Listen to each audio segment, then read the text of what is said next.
بالله السميع العليم من الشيطان الرجيم. بسم الله الرحمن الرحيم. إن الحمد لله نحمده ونستعينه ونستغفره ونتوب إليه ونعوذ بالله من شرور أنفسنا ومن سيئات أعمالنا. من يهده الله فلا مضل له ومن يضلل فلا هادي له، وأشهد أن لا إله إلا الله وحده لا شريك له، وأشهد أن محمدا عبده ورسوله. Wale wanaokumbuka, sisi tuko kwenye stage ya 8 katika stage zetu 14 za kwenda kwa Mwenyezi Mungu Subhanahu wa Ta'ala. Stage ya 8 tulianza wiki iliyopita. Tulianza kuhusu alhisab, lakini sisi kabla ya hisabu tumeanza mbali. Tumeanza kwenye dunia, tukaeleza dunia ilivyo, tukaenda kwenye mauti, tukafika kwenye qabr, tukafika kwenye ba'thu sur, kupulizwa baragumu, ahwalu yaum alqiyama, na alhashr, watu kukusanywa, na ashafaa, na msamaha. Tulizungumza wiki mbili zilizopita kuhusu mambo gani mtu akifanya atapata msamaha siku ya kiyama. Wiki iliyopita tulikuwa kwenye hisabu, tukaeleza kwamba hisabu imethubutu kwenye Qur'ani na Sunna. Jambo la mwisho tulisema ni kuwa kabla ya hisabu kuanza ni muhimu kuelewa hisabu itakuwa kwenye nini, ama hisabu siku ya kiyama yetu sisi itasimama kwenye mambo gani. Wiki iliyopita tulitaja jambo la kwanza kwamba hisabu ya Mwenyezi Mungu siku ya kiyama itakuwa na al-adlu tam, uadilifu wa hali ya juu. Na kabla sisi hatujahesabiwa wanadamu, kwanza watahesabiwa wanyama. Tukaisema ile hadithi ya Mtume alayhi salatu wassalam akimwambia Abu Dharr, akiwaambia masahaba kwamba siku ya kiyama yule mnyama aliyechomwa pembe hapa duniani akaumia, atapewa yeye pembe amdunge yule mnyama aliyemchoma pembe hapa duniani, ili kupatikane uadilifu. Kwa sababu hapa duniani mara nyingine hakuna uadilifu, lakini siku ya kiyama kutakuwa na al-adlu tam, kutakuwa na uadilifu. Wanyama wakisha kufanyiana uadilifu, Mwenyezi Mungu atawaambia kunu turaban, kuweni mchanga sasa. Yauma idhin yatamanna alkafiru law kana bahima, siku hiyo, wakati huo, yule kafir atatamani lau yeye ingekuwa mnyama.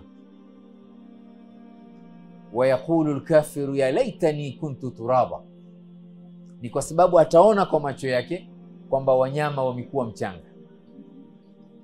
Sisi tulifika hapo kwenye msingi wa kwanza siku ya kiyama.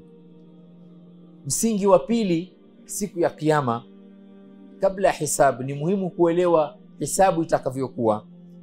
Hisabu ya Mwenyezi Mungu siku ya kiyama, kullu shay'in yajri alayhi alhisab maktub wa mahsub. Huu ni msingi wa pili. Hisabu yetu itakuwaje siku ya kiyama? Hisabu itakuwa kwenye kila kitu kilichoandikwa. Hisabu itafanywa kwenye mambo yaliyoandikwa na malaika kwenye kila mtu kitabu chake. Mwenyezi Mungu anasema kwenye suratul Infitar, wa inna alaykum lahafidhin kiraman katibin ya'lamuna ma taf'alun. Sisi kila mtu ana malaika wawili, wale malaika wanaandika kila kitu. Hisabu ikifika siku ya kiyama, kila mtu ataona kitabu chake kwamba kila kitu kimeandikwa. Mwenyezi Mungu anasema kwenye aya tuliyosoma leo siku ya Ijumaa, Mwenyezi Mungu anasema waudhi'a alkitabu, kila mtu ataekewa kitabu chake. Fatara almujrimina mushfiqina mimma fihi wayaquluna ya waylatana ma li hadha alkitab la yughadiru saghiratan wala kabiratan illa ahsaha wawajadu ma amilu hadiran wala yadhlimu rabbuka ahada. Suratul Kaf aya 49. Wa wudhi'a alkitabu fatara almujrimina mushfiqina mimma fihi, wale mujrimin, wale watu wabaya wataonesha hali ya kusikitika baada mtu ameona kila kitu kimeandikwa kwenye kitabu chake. Wayaqulun, na watasema kwa sauti, kila mtu atasikia, mali hadha alkitab, hiki kitabu changu kina nini? La yughadiru saghiratan wala kabiratan illa ahsaha, hiki kitabu hakikuacha chochote, jambo kubwa na jambo dogo limeandikwa, mtu analiona. Wawajadu maamilu hadiran, na wataona mambo yako wazi, ndio hadiran, kila kitu kitaletwa aone. Mwenyezi Mungu amemaliza hii aya akisema wala yadhlimu rabbuka ahada. Ile kaida ya kwanza, principle ya kwanza, kwamba Mwenyezi Mungu hatamdhulumu mja wake.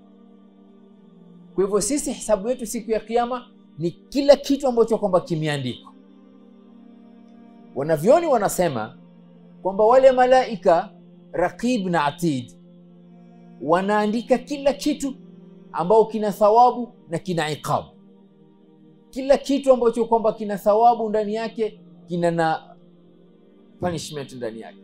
Kila neno ambalo lina thawab na lina iqab, tutaona kila kitu sasa.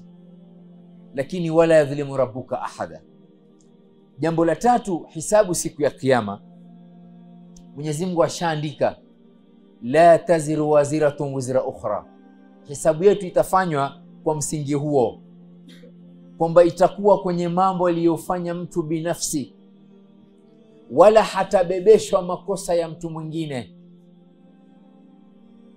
Kila mtu atalipwa kwa amali zake, zuri kwa zuri na baya kwa baya.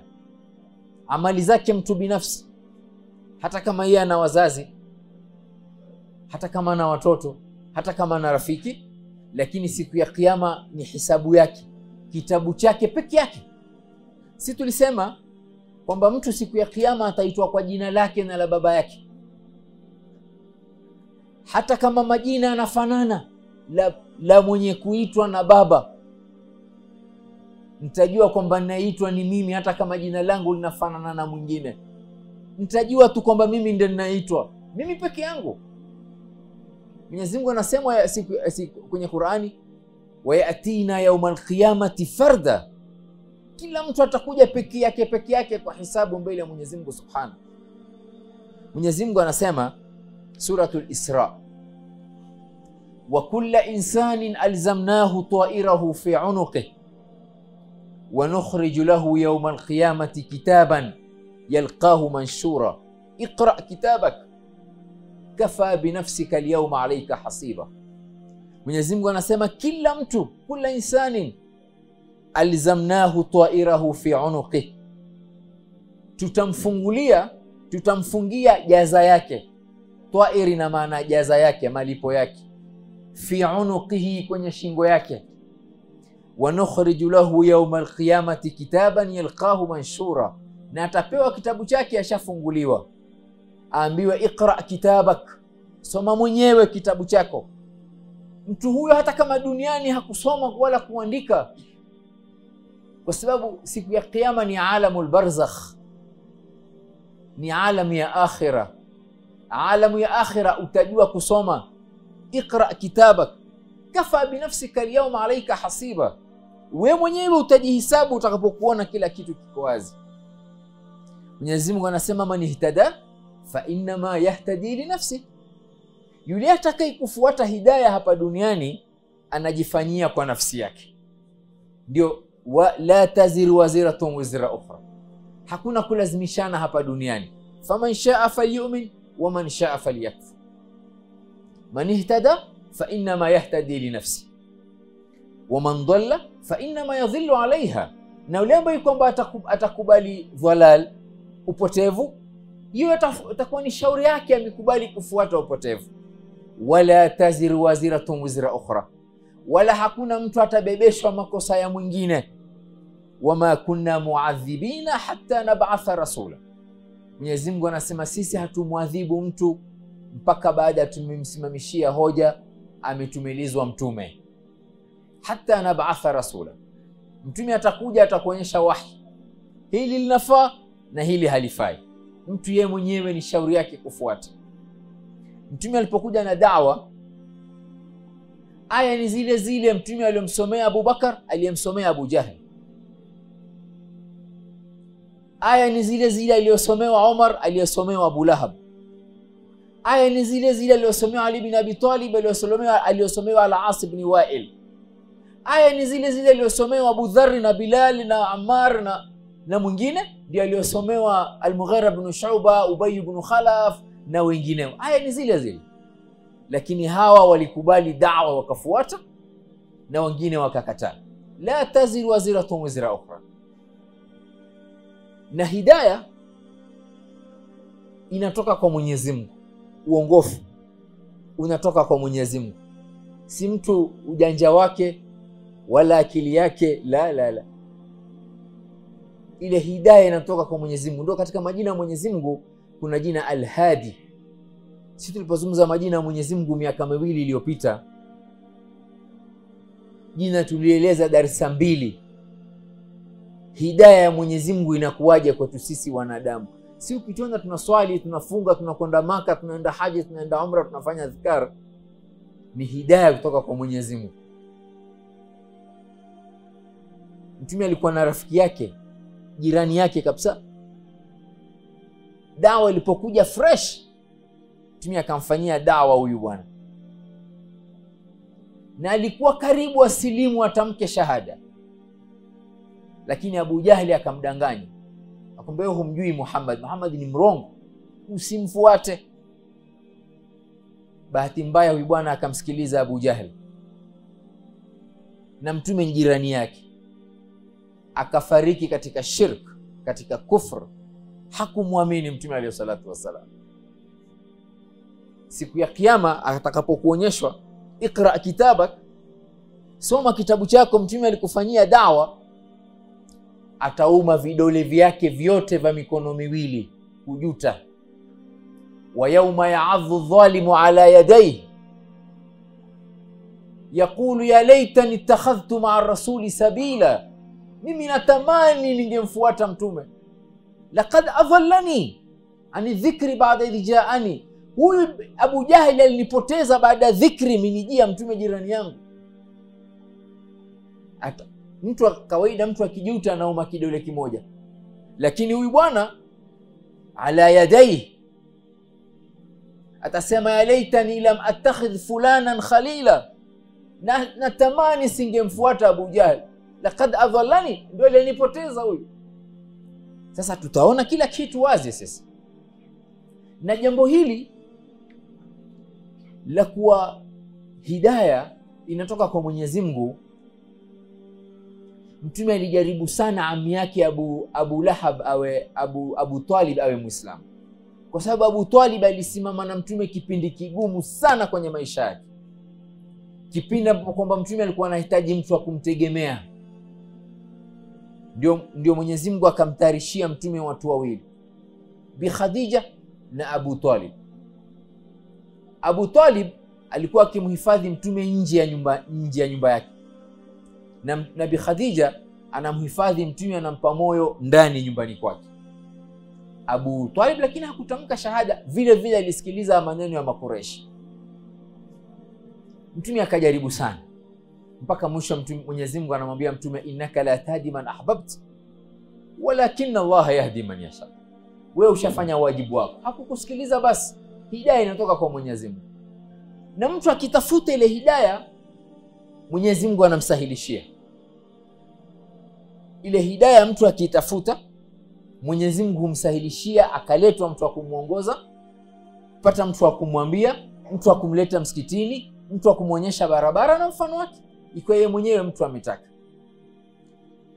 Jambo hili la kwamba kila mtu atabebeshwa mzigo wake mwenyewe siku wakati wa hisabu, sio kwenye Qur'ani peke yake, hata kwenye vitabu vya nyuma vile vile jambo hili limeelezwa. Mwenyezi Mungu anasema kwenye suratul Najm, sura 53, am lam yunabba bima fi suhufi Musa wa Ibrahim alladhi waffa alla taziru waziratun wizra ukhra. wakati wa Musa, wakati wa Ibrahim, wakati wa mitume wote waliotumilizwa, alla taziru waziratun wizra ukhra wa an laysa lilinsani illa ma saa, na kila mtu atapata jambo aliyolifanyia kazi.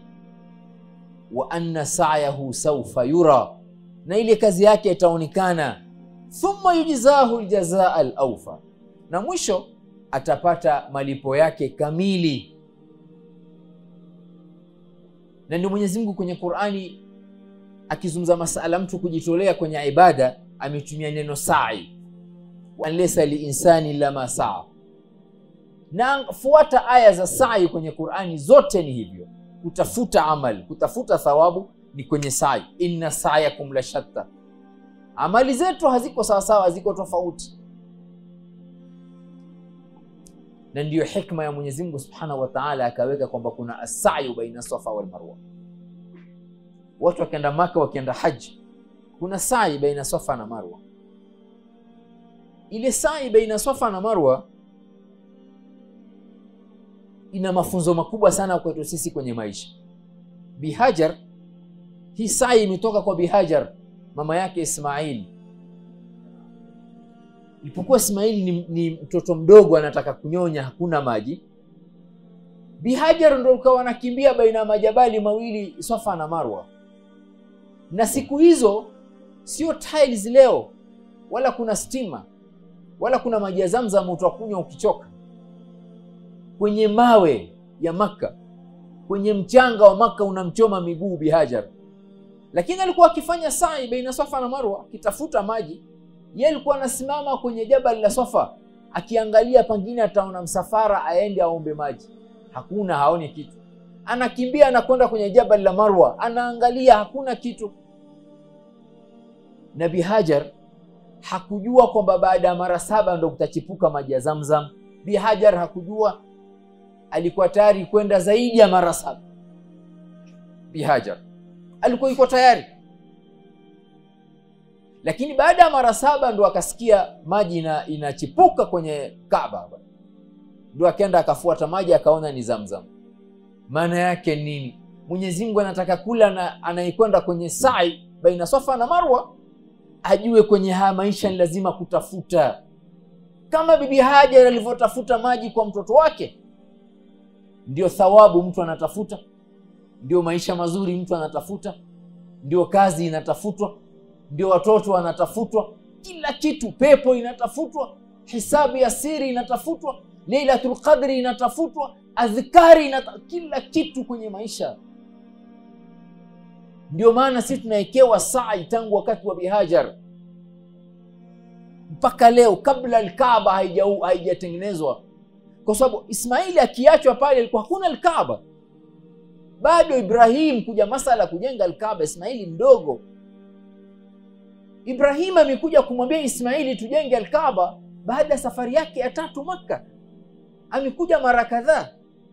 Wakati wote Mwenyezi Mungu saya ametuwekea sisi ili tujue kwenye maisha ni lazima kutafuta. Vile vile hii hisabu nyepesi mpaka mtu aitafute. Ndio Mwenyezi Mungu anasema wa anna sa'yahu sawfa yura thumma yujzahu aljazaa alawfa. Mazuri mtu atapata mazuri na mabaya mtu atapata mabaya. Huu ni msingi wetu wa 3 wa hisabu siku ya Kiyama. Msingi wa 4 wa hisabu siku ya Kiyama, i'dharu Allah ta'ala li khalqihi. Amali za wanadamu zitakuwa wazi kwenye kitabu chake. Kila mtu ataona kila kitu, asipate udhuru, asitoe sababu, aseme kwamba yeye amepelekwa peponi amependelewa, wala yule ambaye kwamba atapelekwa motoni ameonewa.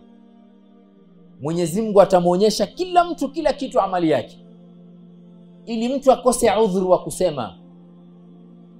Mwenyezi Mungu anasema kwenye Qur'ani, sura Ali Imran, sura ya 2.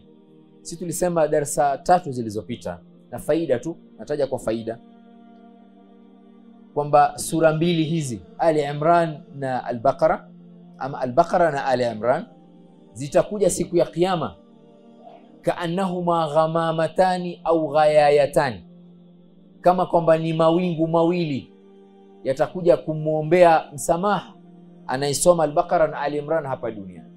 Hiyo ni jambo moja tulilitaja darasa za nyuma kuhusu msamaha unapatikana vipi kwenye siku ya Kiyama. Na hiyo darasa kama iko kwa group, wale walionayo waisikilize yale mambo 7 tuliyotaja ya kumsaidia mtu kupata shafaa siku ya Kiyama. Sasa itakuja, Mwenyezi Mungu anasema kwenye surat Ali Imran, yauma tajidu kullu nafsin ma amilat min khairin muhdhara wama amilat min su. Mwenyezi Mungu asema siku hiyo kila mtu ataona kila kitu wazi, muhdharan, amiletewa, amiona.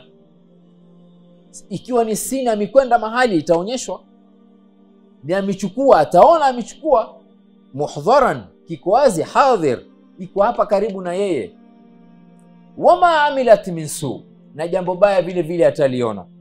Yule mtu mbaya, tawaddu law anna bainaha wa bainahu amadan ba'ida, yeye atatamani siku hiyo yale makosa yake ingekuwa mbali na yeye, lakini haiwezekani. Muhdharan, yako kwenye kitabu chake.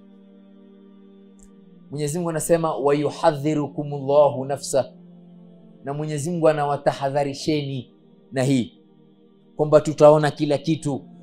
Hivyo mtu ajue mguu wake anaweka wapi hapa duniani, mkono wake unashika nini hapa duniani. Wama, ndio asema Mwenyezi Mungu wa yuhadhirukumullahu nafsa. Lakini aya imemalizika vizuri baada ya sisi tumeogopa. Mwenyezi Mungu anasema wallahu raufun bil ibad. Allahu akbar. Na Mwenyezi Mungu ana huruma sana na waja wake. Hapa ilikuwa ingekuwa wallahu shadidul iqab, wallahu yuhadhirukumullahu nafsa, ingekuwa wallahu shadidul iqab.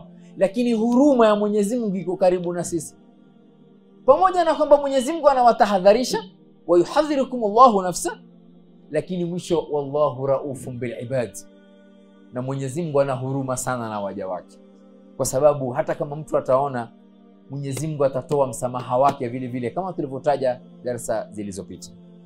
Mwenyezi Mungu anasema tena kwenye sura At-Takwir, alimat nafsum ma ahdarat, nafsi ya mtu itajua. Mtu yeye mwenyewe hapa kumtajwa tu nafsi, lakini ukusudiwa ni mtu mwenyewe. Alimat nafsun ma ahdarat, nafsi itajua kilicholeta siku ya Kiyama nini kwenye hisabu yake. Aya nyingine Mwenyezi Mungu anasema alimat nafsun ma qaddamat wa akharat, nafsi itajua siku hiyo amali gani imetanguliza kwa Mwenyezi Mungu na amali gani ilichelewesha haikufanya huko duniani. Yeye ingetamani la ungepewa tena fursa duniani afanye amali, lakini haiwezekani. Qaddamat, khalas, zishakwenda kwenye hisabu na kwenye akaunti yake. Jambo msingi wa 5 kwenye hisabu yetu siku ya Kiyama itakuwa mudhaafatul hasanat. Subhanal Malik, kwamba Mwenyezi Mungu kwa rehema zake, kwa ukarimu wake, yale mema tunaofanya sisi hapa duniani Mwenyezi Mungu anatuongezea mara 2, mudhaafatul hasanat.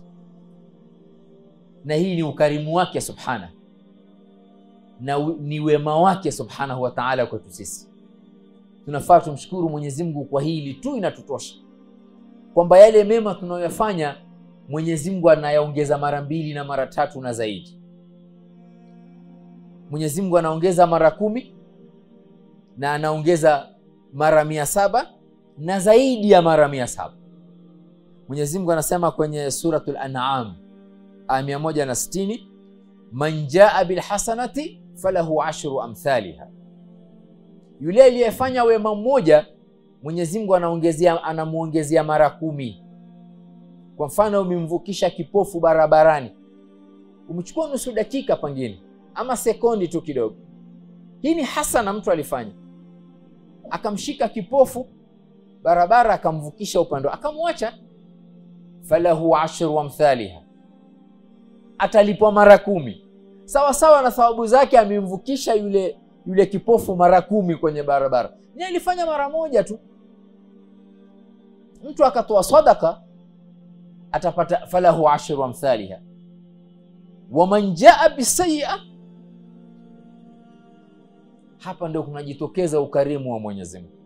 wa man jaa bisayyi'a, na aliyefanya baya moja, fala yujza illa mithlaha, hata lipo ila kwa ile moja tu. Ingekuwa pia iwe times 10,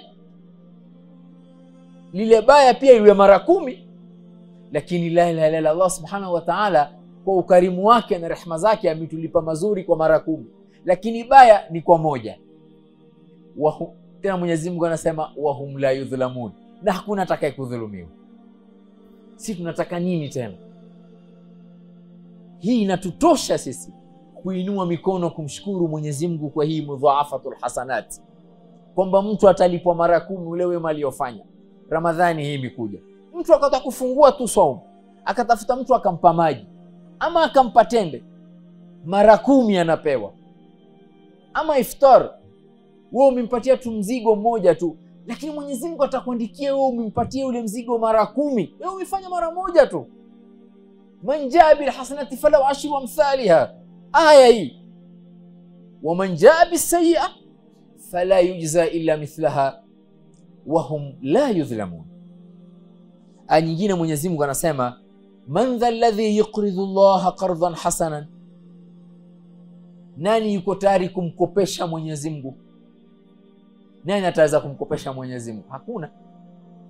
Sisi tunaogelea kwenye neema zake, lakini yeye anakwambia mimi ukinipatia sawa sawa na umenikopesha. Alafu Mwenyezi Mungu atakulipa vipi? Fayudha'ifahu lahu adha'afan kathira, Mwenyezi Mungu atakuongezea mara nyingi. Hapa hukutajwa tena mara 10, adha'afan kathira. Wallahu yaqbidhu wa yabsut wa ilayhi turja'un. Hiyo suratul Baqara aya 245. Mwenyezi Mungu anasema aya nyingine inafanana na hii suratul Hadid, man dha alladhi yuqridu Allah qardan hasanan fayudha'ifahu lahu wa lahu ajrun karim. Na Mwenyezi Mungu ana ajr, ana thawabu nyingi, ana ukarimu. Ajr karim, ajr inayotoka kwa Karim subhanahu wa ta'ala. Suratul Hadid aya 11, kwamba mtu akifanya wema Mwenyezi Mungu anamuongezea mara 10 ila 700 dhifin ila adhaafin kathira, ila ma sha Allah, anavyotaka yeye Mwenyezi Mungu subhanahu. Lakini amali hizi za kuongezwa lazima zishikane na kitu muhimu, ndio iwe patikane mudhaafatul hasanat. Mtu aweza kufanya wema, lakini lazima ishikane ule wema na ikhlas. Mtu aweza kufanya wema, lakini ikhlasi ikakosekana, ule wema wake ukawa hauna faida. Kwa sababu kumikosekana kufanya kwa ajili ya Mwenyezi Mungu. Kwa nini iwe hivyo? Kwa sababu yeye ndiye mwenye kulipa. Yule Mwenyezi Mungu ndiye mwenye kukulipa mara 10 ila 700 dhifin ila adhaafin kathira, ni yeye. Kwa hivyo lazima tufanye kwa ajili yake yeye. Sisi tukisonga mbele kidogo tu kwenye hii darasa ya hisab, tutataja watu watatu ambao kwamba watafanyiwa wao hisabu. Kwanza atakuja yule aliyekwenda jihad. Jihad ni amali kubwa sana. Kwenye pepo kuna mlango unaitwa babul jihad. Atakuja na damu, amwambia Mwenyezi Mungu, mimi nilipigana kwa sababu yako duniani. Mwenyezi Mungu anamwambia kadhabt, we muongo. Mwenyezi Mungu anamwambia mja wake kadhabt, hapana, we ni mrongo. Wewe ulipigana duniani, useme watu waseme ni shujaa. Faqad qil, watu washasema wewe ni shujaa duniani. Hapo uko zero, huna kitu. Nenda kwa watu waliokuambia wewe ni shujaa wakulipe sasa. Atakuja mtume asemaje? Thumma yutrahu fayulqa fi nar, atashikwa atupwe motoni na amepigana jihad. Na mwingine atakuja asema mimi ya Rabbi nilisomesha watu Qur'ani duniani. Mtu Mwenyezi Mungu atamwambia kadhabt. Si malaika Jibril, Mwenyezi Mungu mwenyewe anamwambia kadhabt. Wewe ulisomesha watu asema wewe una sauti nzuri. Faqad qil, ishasema duniani hiyo. Nenda kwa watu wakulipe sasa. Thumma yukhadhu fayutrahu fi nar. Mwingine vile vile aliyetoa. Mtu Mwenyezi Mungu atamwambia kadhabt, wewe pia mrongo. Hujatoa kwa sababu yangu. Wewe ulitoa watu waseme wewe ni karimu, wewe ni jawadi, wewe unatoa. Faqad qil, ishasema duniani hiyo.